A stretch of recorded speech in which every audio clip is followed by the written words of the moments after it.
So I just wanted to talk about our presentation today and just kind of the format. We have all the participants except for our special guest, Lou, and myself on mute. Just want to ask everyone to please keep yourself on mute, just as a courtesy to others. Invariably at work, when I'm on a conference call, there will be someone who fails to put themselves on mute, and sometimes it can be really distracting because the background noise can be kind of loud. And so what we're going to do, though, is we're going to cover a previously agreed to set of questions that our Breathe with MD Inc. team worked on and shared with Lou. And we're going to share this information from the presentation in our Breathe with MD support group. Hopefully most of you are members of that group. And I just want to share a disclaimer for the presentation.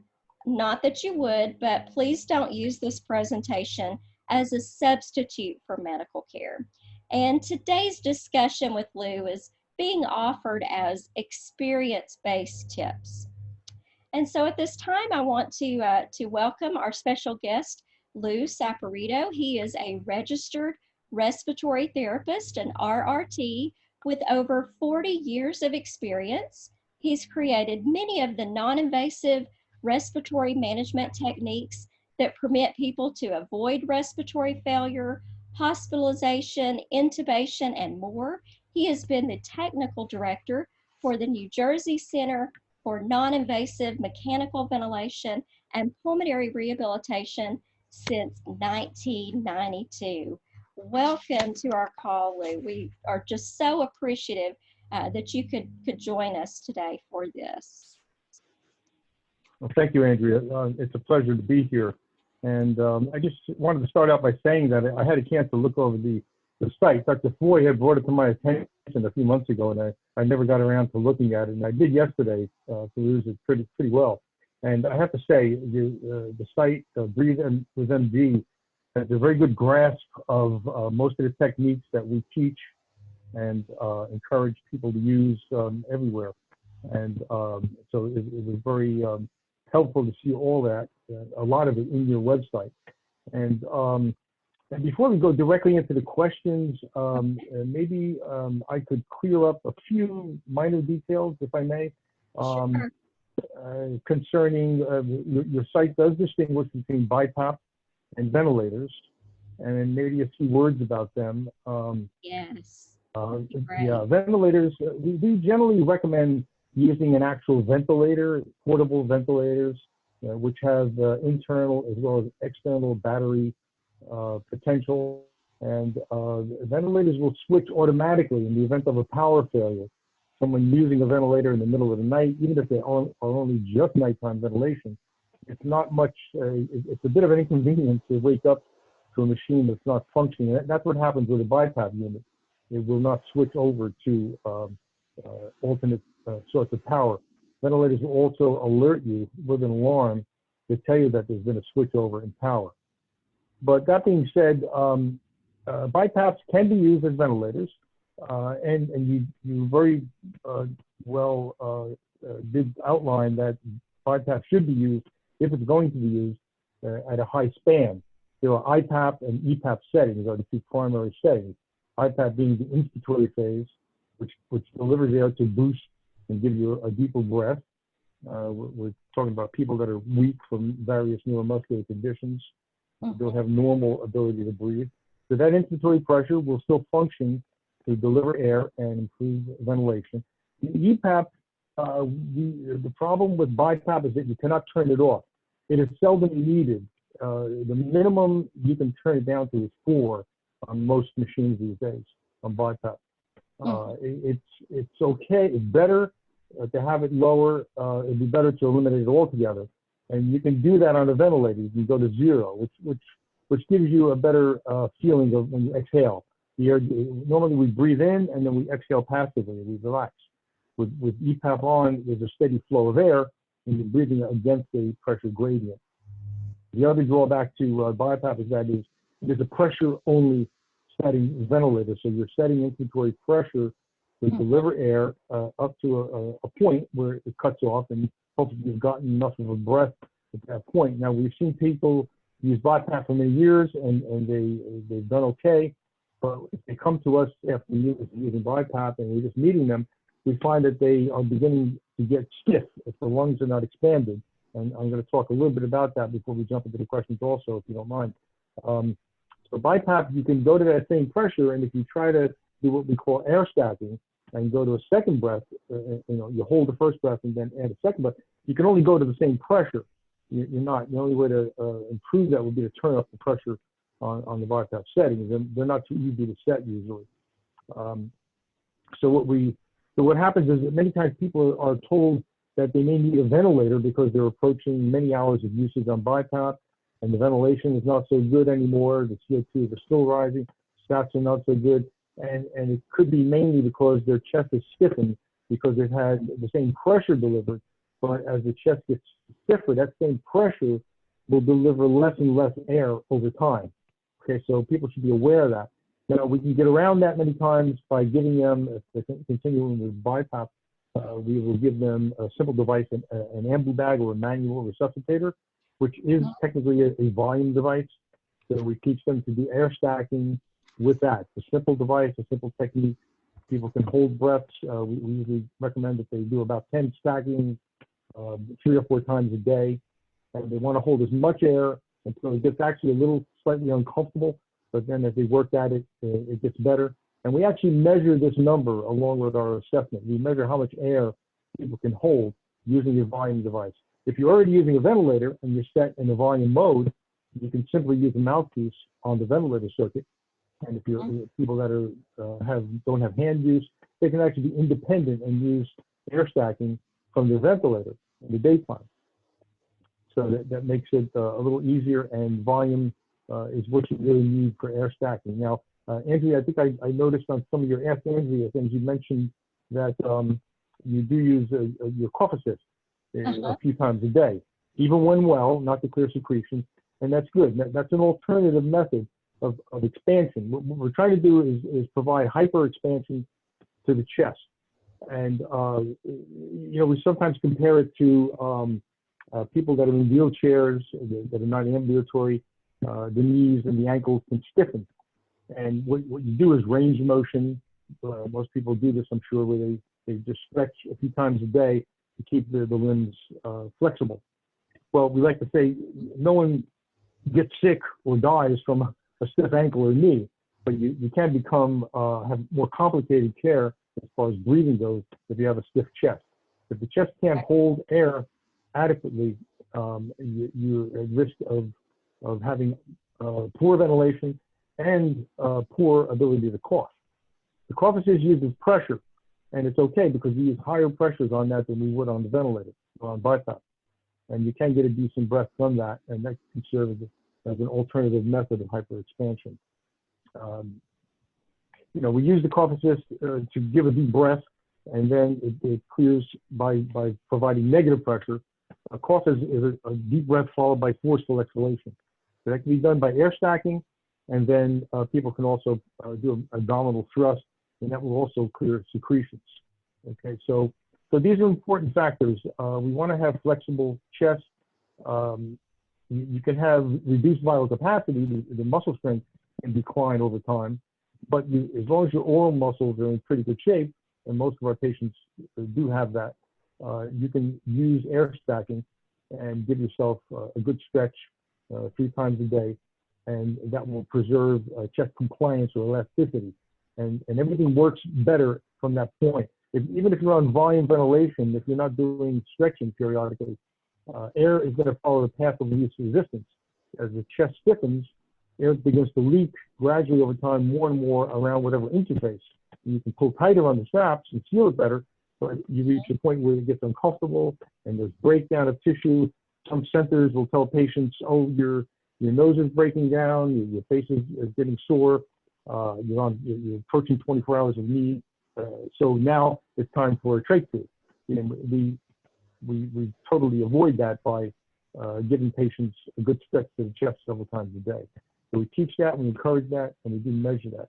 And by the way, everybody should have at least an annual evaluation for respiratory function if they're not already. Mm-hmm. Most clinics are doing some part of that. Vital capacity, end-tidal CO2, saturation, and we call it the MIC, the maximum insufflation capacity. That's how much air you can hold using air stacking. We actually measure that, and that usually goes up in time if patients use it regularly. So we keep track of that, and we scold them if they don't have a good number when they come back. So if you want to go through the questions, I'll be happy to respond as we go. Thank you so much for pointing that out, that the stretching the chest wall is yes, very important. Very important. Okay, so for our first question about COVID-19, we want to try to understand what about COVID-19 is dangerous for someone with a neuromuscular condition. Okay, none of us are real experts at it yet, and a lot of the data is just coming in. We know that it's a very aggressive form of it's flu, basically, but it's a more aggressive form. It's much more infectious. People that have a severe infection with it have severe inflammation of the lungs, and it begins to look like something called ARDS, or acute respiratory distress syndrome. This is where the chest, the lungs and the chest stiffen up. There's fluid, there's inflammation. It becomes difficult to ventilate these patients, and it usually requires oxygen, in many cases very high percentages of oxygen, and also PEEP. If people are not familiar with that, PEEP is a positive end expiratory pressure. It's basically the same as EPAP on your BiPAP, but much higher numbers, like between 10 and 20 are used. But that's really in the area of critical care. If people are needing PEEP and a lot of oxygen, they probably should be hospitalized at that point, and then probably require intubation.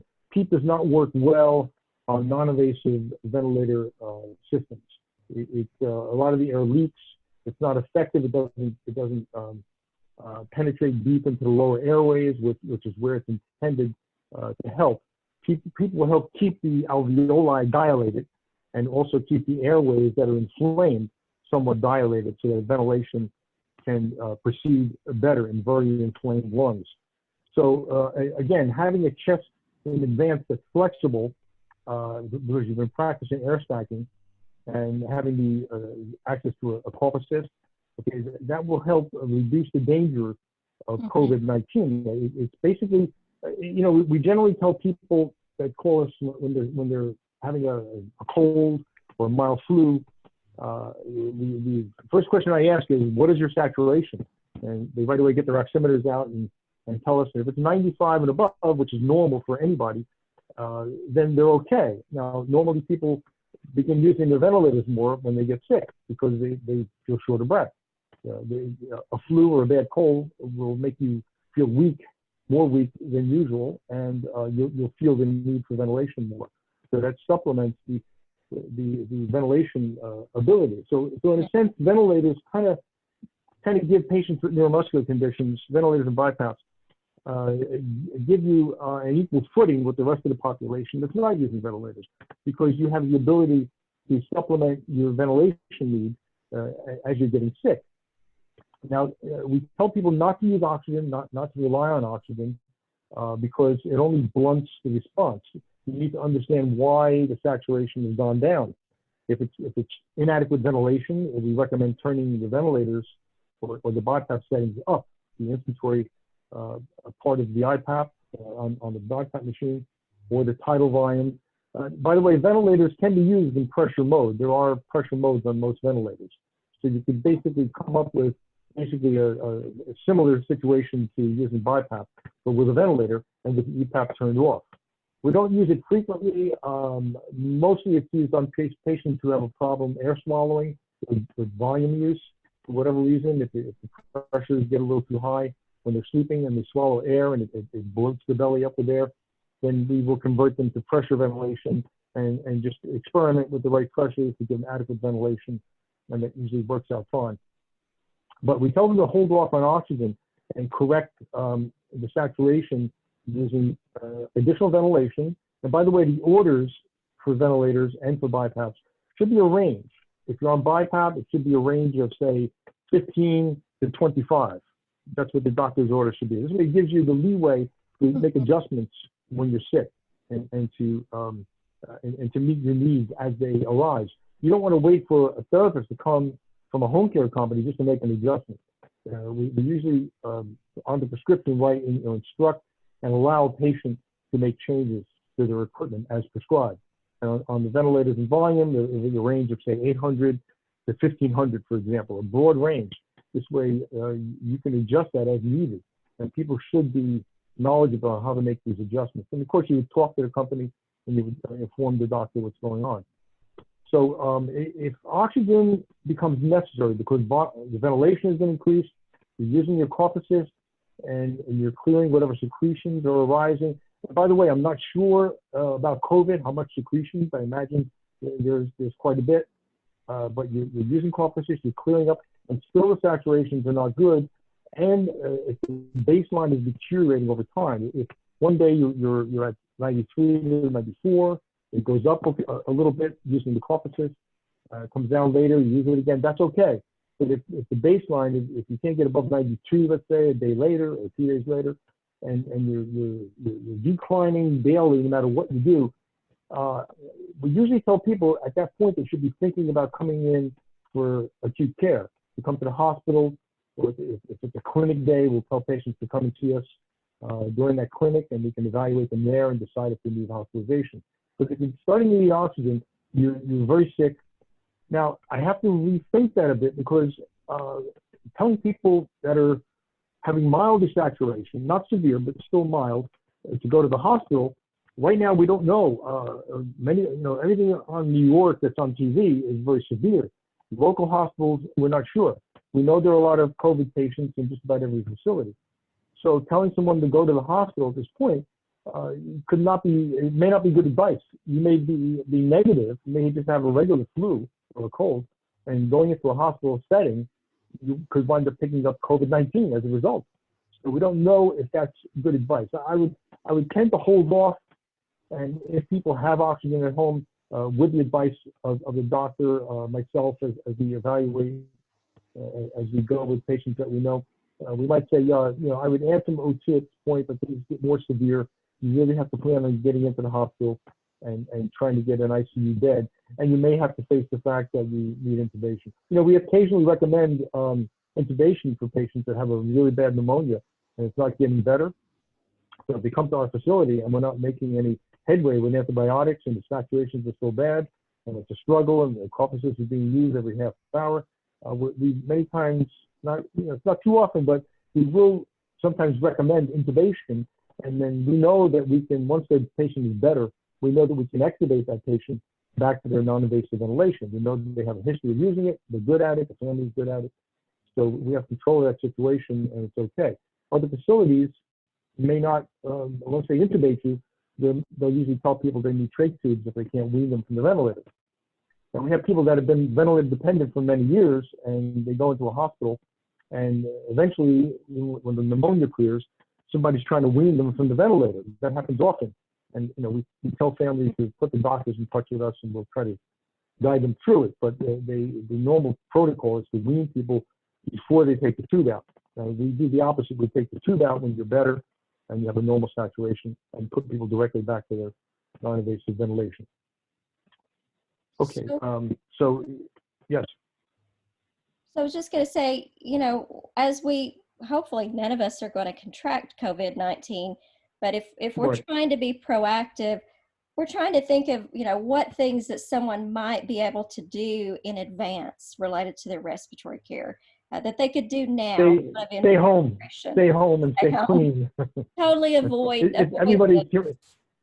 Right. You want to avoid anybody that may have been in contact with other people.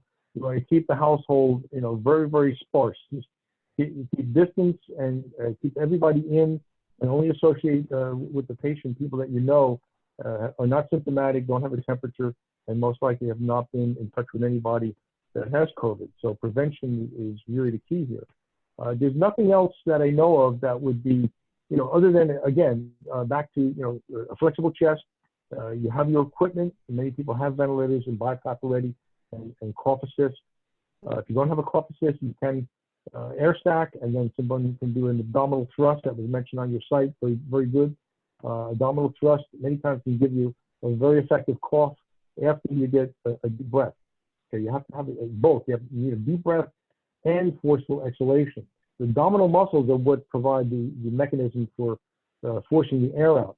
If the abdominal muscles are weak, even if you get a deep breath, you may not still produce a good cough. So someone thrusting on the belly can give that force for the exhalation flow to be high enough to carry secretions out of the airways. So another really common question that we're hearing in our support group and just in the community overall is, are there ways that we can adapt our existing mechanical ventilation to make it less likely to aerosolize any viral particles, assuming that we contract COVID-19?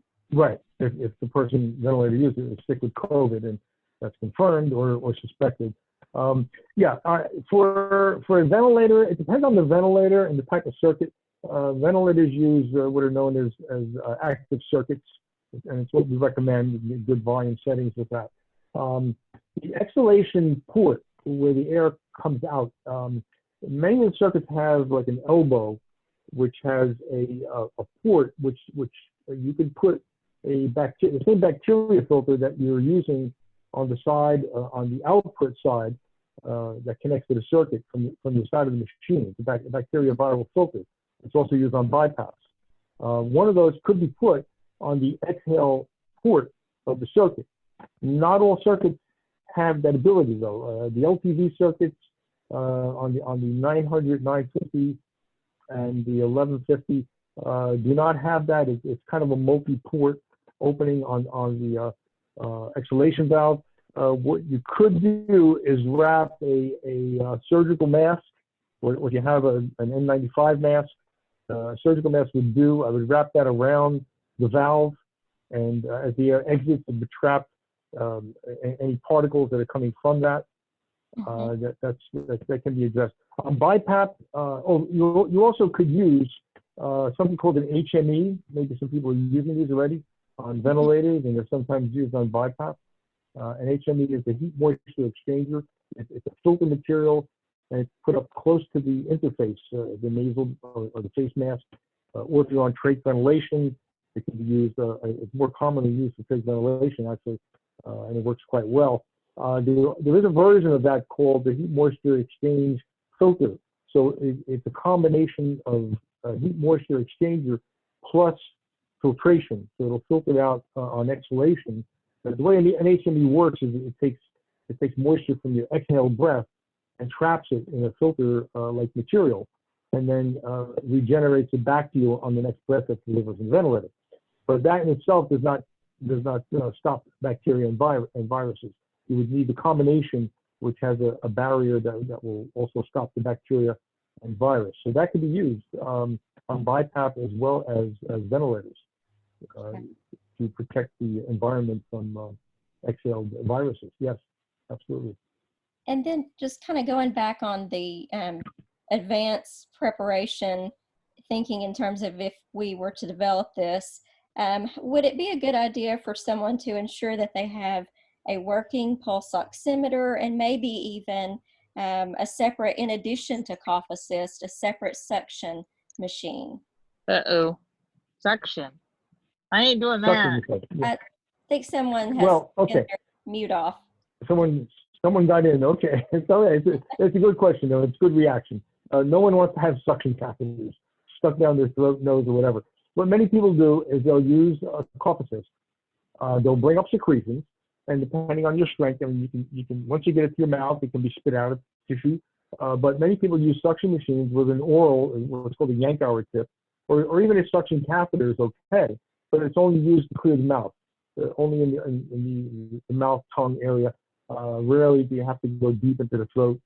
Some people who can't swallow well may need a little deeper suctioning, but we don't like to do suctioning down deep into the throat. It causes gagging. It's very unpleasant. We almost never resort to that. Okay, that's if you're having problems that severe, then we're talking possible hospitalization if you have trapped secretions deep in that are not moving with the cough assist. and your stats are low, then, once you're intubated, people use suction catheters. We actually use cough assist through the endotracheal tube and the trach tubes when they're placed. We do use that in our institution. We recommend that instead of suctioning down the tube when people are, critically ill and wind up in an intensive care unit. We still use the cough assist. It's much more pleasant. It's less irritating. The catheter will cause damage and sometimes bleeding to the trachea when it's put down there. And again, I think the reaction of the person that got in there is that anything you put in the mouth and deep into the throat, sure, it's uncomfortable. It's going to cause a gag reflex. And you want to avoid that if possible, sure. And so another question is, would volume or pressure support better support someone when their lungs are stiff, inflamed, and infected? And why would one maybe be better than the other?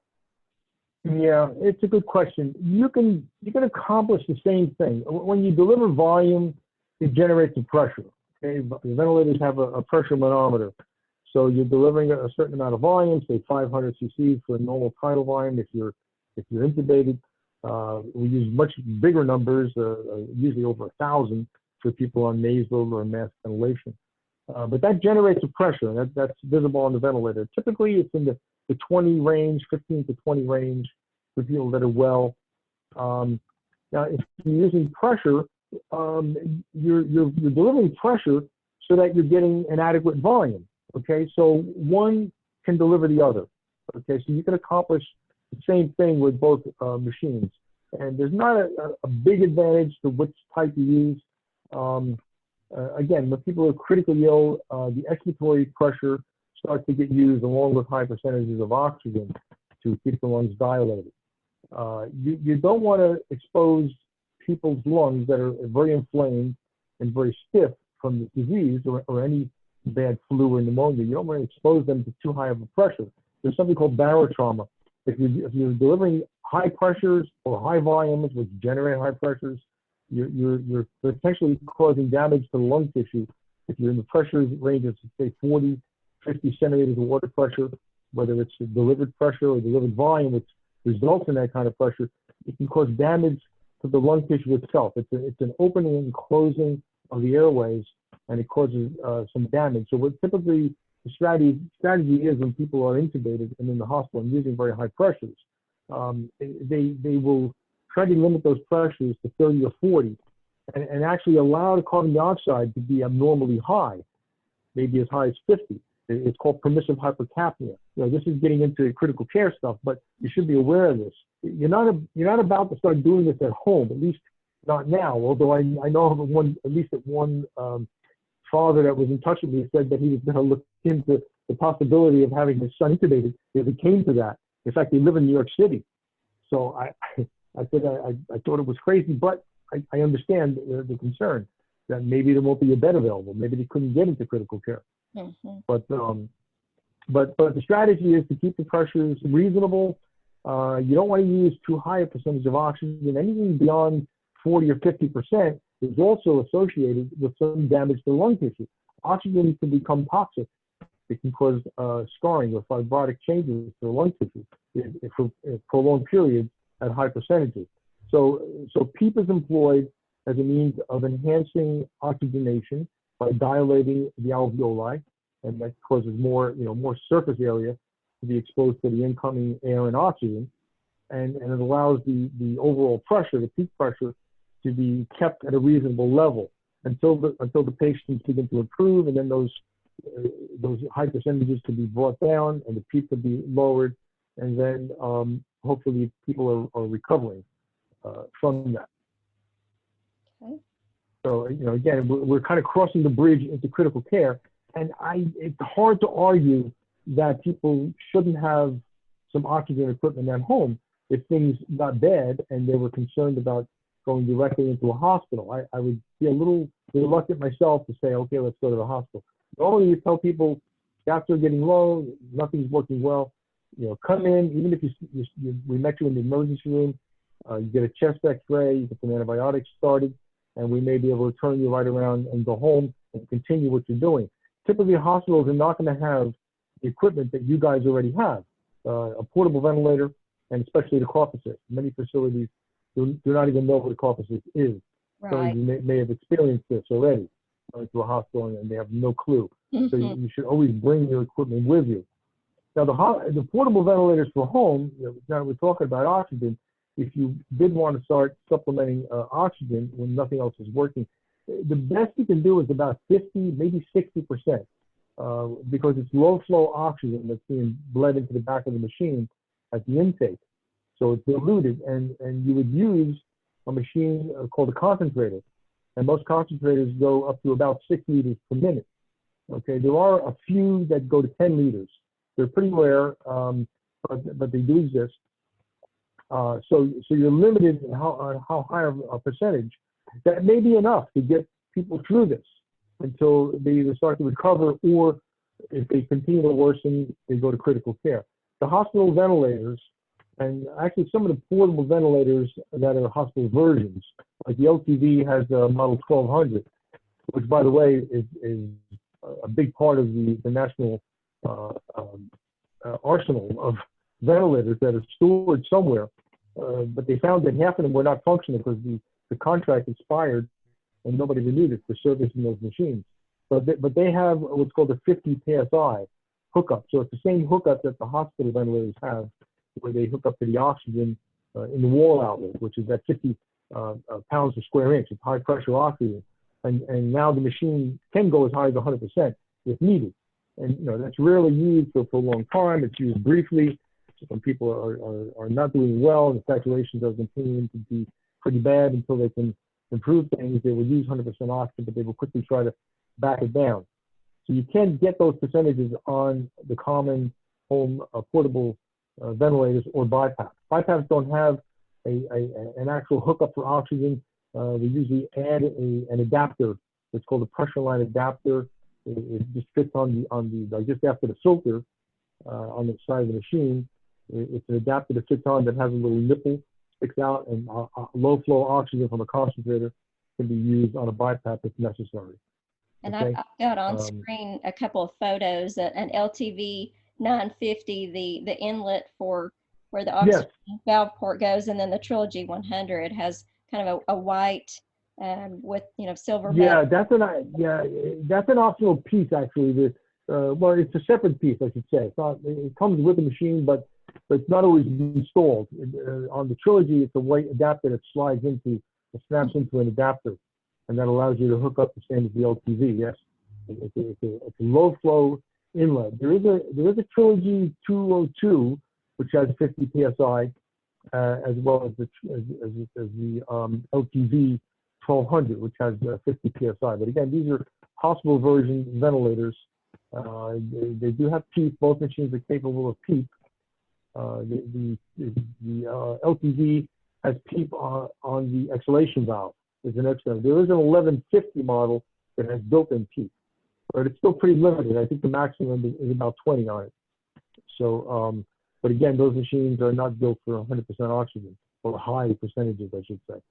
So while we're talking about supplemental oxygen, of course, a lot of people on this call probably are familiar with the fact that one of the things that Breathe with MD Inc. does is we're constantly warning of the dangers of supplemental oxygen.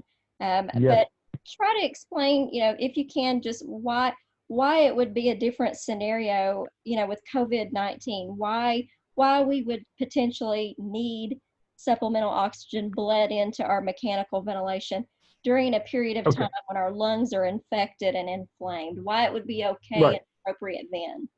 Right. Again, we would caution people initially against using oxygen unless the saturations are going down despite increased ventilation and probable continuous ventilation at that point, and frequent use of the cough assist. If the saturations are still deteriorating, then oxygen is going to be needed, soon, if not later. It's not something we normally recommend at home because, again, we recommend people come in. They need to be seen and evaluated. It's possible that they would need hospitalization and maybe even intubation. But people are wondering, would I be better at home? Normally, we recommend against it because what tends to happen if people have oxygen in their home, the saturation goes down a little, they'll add the oxygen, and now the saturation is better for a period of time. So the feeling is, oh, I'm okay. But the underlying cause of the desaturation has not gone away. It's either secretions or inadequate ventilation. Now, even though you turn the ventilator or BiPAP to higher settings, you may still not be getting enough ventilation because the lungs are stiffening. And it's becoming more and more difficult, and your interface is going to leak more and more. So if you're using more and more oxygen, then it means that you either got more secretions and they're not being managed well by the cough assist. It's a pneumonia that's getting worse, or it could be COVID that's moving quickly and causing severe inflammation, and or inadequate ventilation, again caused by stiffening of the lungs. So we have to be careful if people are, I'm not talking people out of it. I'm cautioning them against it, that it may be detrimental if you use it prematurely, but if you use it cautiously and in consultation with the medical people that you normally deal with, you want to use it as a last resort, and you want to be thinking simultaneously about hospitalization potential, okay? We don't know what's coming. We don't know how difficult it's going to be to get a bed in the hospital. It's getting bad. Again, people are watching what's going on TV. A lot of it is New York. Big cities have a big problem. I was looking at the New York statistics, and about 65% of the patients that are being admitted to the hospital are admitted with COVID.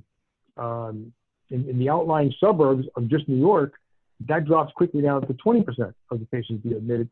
And as you go upstate New York, it goes down to about 5 or 6%. So probably most areas out of metropolitan areas are in that 20% range of people being admitted with COVID or less. So we're seeing the most severe things on TV, and that is New York City. So I think people still could have a bed and be admitted to the hospital. What tends to happen in our facility, if the intensive care is full, people were admitted to the emergency room. They may get intubated there. The ICU staff will eventually make rounds. I mean, the ER staff knows how to intubate. They can set up a ventilator, a hospital ventilator in the emergency room, and that basically becomes an intensive care bed until the patient can be transferred to an actual intensive care. And if a bed is not readily available, the intensive care staff will actually make rounds. They're called, and they will come and see the patient wherever they are in that facility until an actual ICU bed is gotten. So I'm not saying don't go to the hospital because you might get COVID. If you're not infected with it, if you can get tested and it's not COVID, then you probably have a bad flu. But even people with regular flu, seasonal flu, are many times hospitalized despite their best efforts of ventilation and secretion clearance with cough assist. And even with antibiotics, they may sometimes need to be intubated. It happens. Usually they ride through it. They can get through it if they use everything that we're describing aggressively. They can get through most colds and mild flus. So I think we may have touched on this a little bit, but we had a question. Why is higher PEEP, the EPAP, and IPAP particularly needed when lungs are infected and or inflamed? And, is there any sort of general range that might be suitable during an illness? Well, again, these are things that are used for people that are intubated. PEEP doesn't work well in transmitting down to the lower airways. Or the idea of PEEP, once you're intubated, PEEP is used to keep a steady pressure when you exhale. You get a breath delivered at high pressure, whether it's volume or pressure. Let's say the pressure goes up to 30 or 40 centimeters during the inspiratory phase, and as you're exhaling, the pressure doesn't drop below the PEEP level, which is set at, say, 10, 15, even 20 in extreme cases, so that the lungs are kept dilated. The air sacs tend to collapse. The alveoli is where oxygen and carbon dioxide are actually exchanged. The upper airways are just tubes to carry air in and out of the lungs. The gas exchange actually takes place in what's called the terminal bronchioles, the small, actually pin-sized tubings that connect to the alveoli. So PEEP is used to keep those dilated in the face of stiffening lungs and difficult to get air through the upper air passageways, you may not be able to get enough air down into the alveoli. So using PEEP keeps those areas expanded. It doesn't let all of the air exit. It keeps a certain pressure in and keeps them like a balloon partially inflated, so that the next breath coming in with air and oxygen can effectively exchange with that air in the lower airways. So, and again, this is normally effective on endotracheal tubes and trach tubes. To use it on people with nasal or face masks even, you could try it. If you know, some of the LTV circuits have a PEEP valve on them. The Trilogy has PEEP built in that can be turned on and added up, but a lot of it leaks around the mask. It's not really effective. It doesn't transmit well to the lower airways to keep them dilated. So, and it's a bit uncomfortable to have a steady flow of air in your nose or face. Yeah. So if you have to resort, I'm sorry? It would be pretty hard to exhale against. Yes, it's uncomfortable. You know, people that are intubated on ventilators and these extreme measures are being taken are sedated. They're sedated. They're pretty much unaware of the sensation of it. They're kept comfortable because you know, you go crazy enough just being in an ICU, but to be on a ventilator with PEEP and high pressures it could be uncomfortable. So people are kept sedated until they get through the worst of it, and then they slowly withdraw the sedation as you improve. So it's not something that I think we could accomplish well at home. If you're finding that you're trying to resort to this, you really should be thinking about hospitalization. You should be in touch with your care providers and find out, you know, what's going on at the hospital. If I'm sick, I think I'm okay at the moment. What if I need a bed? Am I going to get a critical care bed? How difficult is it? You know, trying to have some feedback in what's going forward here. You usually don't worry about these questions because you go to the hospital and you're on a ventilator, you're going to get an intensive care bed, or at very worst, you're going to be in the ER for a while in an intensive care setting situation. Okay, but it could be difficult. It's difficult in some areas. If you're living in New York City, it's pretty challenging. And there could be other hospitals that are experiencing difficulty. And will it get worse in the future? It's quite possible. They're talking about the peak for New Jersey, let's say. I live in New Jersey. We're not there yet. They still expect it to get a little worse before it gets better. So, but I wouldn't spend too much time. You don't want to let things get critically out of control. If you're having to resort to oxygen and you're thinking about PEEP, you really should be thinking about the hospital. You probably need to be intubated at that point, or soon thereafter. Okay. This next question is probably at this point probably would be a hospitalization situation too. This said to reduce the risk of pneumothorax or lung collapse associated with higher pressure support, would supplemental oxygen potentially bridge the gap for very sick patients receiving care at home? Yeah. Again, we're getting into the critical care situation there to worry about pneumothorax. So pneumothorax is pretty uncommon in the neuromuscular patients. We use high pressures periodically just to deliver and give air stacking breaths. So the pressures go up to, and even the coefficients, we use 50, 60, even 70 centimeters of water pressure. A lot of pulmonary doctors, get upset when they hear those high pressures because they're trained to keep the pressures very low. But what we say to them is, well, if you don't use these pressures periodically, we're not doing it constantly. There's barotrauma associated with very consistent use of high pressures. Yes, we understand that. But if you don't use high pressures to expand and re-expand areas of the lung, you wind up with very collapsed and very small lung fields.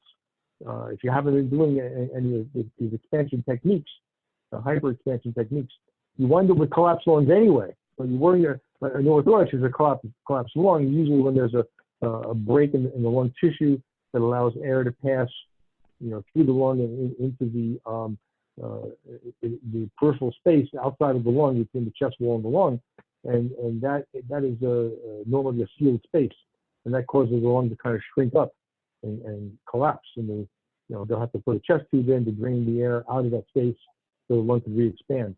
It's pretty in usually it's common, or it happens more so in lung disease patients like COPD, emphysema. They have weak spots in the lungs from years of lung damage, usually associated with cigarette smoking, and they sometimes will have breaks, even if they're not on ventilators, they can get a pneumothorax. Okay, so again, using oxygen to think you're going to decrease the likelihood of pneumothorax, I don't think there's any real relation there. If you're worried about it because you're using very high pressures on the ventilator, again, you should be thinking about hospitalization. If oxygenation is not helping or not good, even without O2, then you should be thinking about hospitalization. And if you're using O2 and it's still not good, you really should be hospitalized. You really should be in critical care. And I think more with our group, a lot of the fear with pneumothorax comes into play when people are fearful of increasing their cough assist pressures. But if I understood you correctly, that's not a long-term use of high pressure. That's just in that treatment session with high pressure. And so the risk for pneumothorax in that situation is not as high as often people are led to believe. Exactly. Yeah.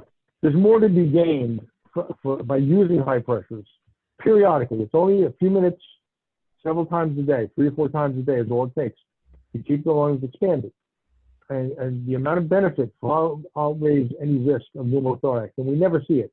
We don't have any reports of pneumothorax in people using these pressures. And it improves the lung function. It keeps them flexible. If you wait and you don't do hyperexpansion, when you get sick, the cough assist is pressure regulated. So the amount of air that gets in at any pressure setting on the cough assist is directly related to how flexible the chest is. If you have a stiff chest, the cough assist is still going to go to the pressure that you've set, but how much air gets into the lungs and therefore how well air flows back out later is directly related to how flexible the lungs are. And you want to keep the chest and the lungs flexible. It only takes a few times a day, using it, several breaths just for hyperexpansion. Okay, or using an ambu bag, or using a ventilator in volume settings, using air stacking to hyperexpand the lungs to good capacity, to maximum capacity possible. Air stacking, like through mouthpiece ventilation. Yeah, mouthpiece, or through a mask if necessary. If someone has a weak lips, a mask could be used. People sometimes use their own nasal interfaces to use air stacking. Someone has to put a little pressure on it, because the first breath may give you a pressure, say a volume is set at 800 or 1,000. And a breath gets delivered, you may hear a pressure of 20. And if you hold that breath and you wait for the second breath to come, now the maximum pressure may go up to, say, 40. So you're approaching values that are basically what you get when you use a cough assist, 50, 60 centimeters of water pressure, just for that brief time. So patients will hold several breaths, hit that pressure, and then let the air out, do another set of holdings. And if they do that 3 times a day, that usually keeps them flexible enough to do well when they do get sick. So that sounds like a really good proactive measure that we could take for whether it be, trying to prepare in advance of potentially contracting COVID-19 or anything, just to proactively implement that as part of our daily routine using that cough assist. Yes, that's your best preparation. Absolutely. And let's see, can you think of anything else that would be important for us to know regarding COVID-19? Again, everyone's, paying attention to the news, I think, a lot, and we're listening to infection rates and hospitalization rates. There's not a lot of talk about recovery rates. I think I saw one figure somewhere around 15%, 18%, but it's probably early to know. There's still a lot of people that are hospitalized. We're hearing intubation and ventilation rates is something like 20 days. It's roughly 20 days for people. People may be no longer positive for COVID, but now they've been in a hospital bed intubated for 15 to 20 days, and they're very weak and they're not weaning readily off the ventilator. So we're actually thinking, I just recommended, there's a few hospitals that have been calling. I'm a consultant to Millennium Respiratory Services in New Jersey, And people are calling, asking if the hospitals are calling, asking if they have ventilators to spare. But again, we're explaining these are home-type ventilators. But my thought is that maybe people reach a point when they're hospitalized, intubated, and using PEEP and oxygen, but now they're getting better. The oxygen is turned down, the PEEP is turned down. They're recovering, but they're not weaning yet because they're a very weakened state. And they resemble neuromuscular patients. They may have been normal the week before, a few weeks before, but now they're very weakened state. And anyone that's ever had a bad flu, I spent like 2 weeks in bed. You're very weak. So imagine this COVID and being intubated. You're in a hospital bed for a few weeks. You're in a very weakened state. So I'm thinking maybe it's just a proposal at this time that maybe we reach a point where they can come off the hospital vent and go on to a home type vent with lesser levels of oxygen, no longer needing PEEP or very little of it. They might still be intubated for a while, but the hospital ventilator can be freed up for other patients coming in, because there's a big problem with the numbers of ventilators available that are capable of doing critical care ventilation. So if you can free up those ventilators more quickly to be used on patients that are coming in that are badly infected, they're very sick, and then use a lesser ventilator, a home type ventilator, as patients are beginning to wean, and then they can wean at a more leisurely pace, either at a lower level of care, like what's called a step down, or even in an LTAC unit. If they're not infectious anymore, if they're negative, they can maybe move to an LTAC. We even think of maybe recommending tracheostomies early on, and that would allow them to move out of the intensive care more quickly, possibly. We wouldn't normally even think of recommending that. Exactly. For patients, we usually recommend that they resist tracheostomy. People go into hospitals, even patients we know, they live maybe a couple of hours away from our facility in Newark, and they get hospitalized, and right away they're told they need tracheostomies, and we just tell them to refuse it. They can't do it without a consent. And we try to get them transferred to our facility, and now it's impossible. It was getting increasingly difficult before. But we just tell people to hold out, and we try to instruct the staff. We ask for them to put their medical staff in touch with us, and Dr. Bach can talk to the attending and describe what we do. We refer them to our website, Breathe MDS, and I noticed you did have a link, Andrea, Breathe with MD. It has links to Breathe MDS, which is a site we set up a few years ago. That's very good. A lot of good information exchange back and forth there, and so we'd also recommend that they look at Breathe with MD for tips, and hopefully we'll hopefully get them to transition. We try to remind them, look, the patient's been using ventilation at home for the last 10 years. They're ventilator dependent to some extent. Some people are ventilator dependent 24 hours a day when they go to the hospital, and they try to wean it anyway. How can you wean somebody who was not weanable when they were well, and now that they're hospitalized and they're getting well, but they're not totally well yet? What makes you think you can wean them? But they subject people to the same protocol. It's just protocol. And I remind people, look, these are well-trained physicians, therapists. They're well-trained in critical care. They're well-meaning. They're just not experienced in the way we manage patients that are using non-invasive ventilation. And we remind them that the patients are using it. They're good at it. The family's good at it. They're experts at it. We regard families and patients as professionals in doing this, and that they should allow that extubation back to their own ventilation with the family present. We always demand that a family member, even in our facility, be present when we extubate the patient back to non-invasive ventilation, and they are the caregivers. We want them to stay in the room for the first 24, 48 hours to use what they normally do at home, and when everyone's confident that the patient's doing well, you're on your way home. That's the way it's normally handled. We try to encourage other facilities to do that. We're not very often successful. One doctor may agree, but they rotate, and someone else is on the case a few days later or a week later, and they're starting from scratch. So there's a lot of frustration that occurs. We try to encourage the family to refuse the trach. Some people go weeks, even a couple of months in some cases. So it's difficult, but we usually can get, we many times can get them to bed eventually in our facility. Right now, it's virtually, it's impossible, absolutely impossible to transfer someone who's stable from another institution but vent dependent to try to get an intensive care bed in our facility. It was getting difficult already because the state shut down, I think 13 of our beds because they didn't have windows. They forced our facility to shut down 13 intensive care beds because they were required to have windows. Why that was never noticed years back, I don't know. But they closed down the beds, and they're now trying to build alternate rooms with windows. It's a state requirement that nobody realized, and there were several beds in each intensive care unit that didn't have windows. So, we sort of joke about it, that comatose patients need to be able to look out the window. But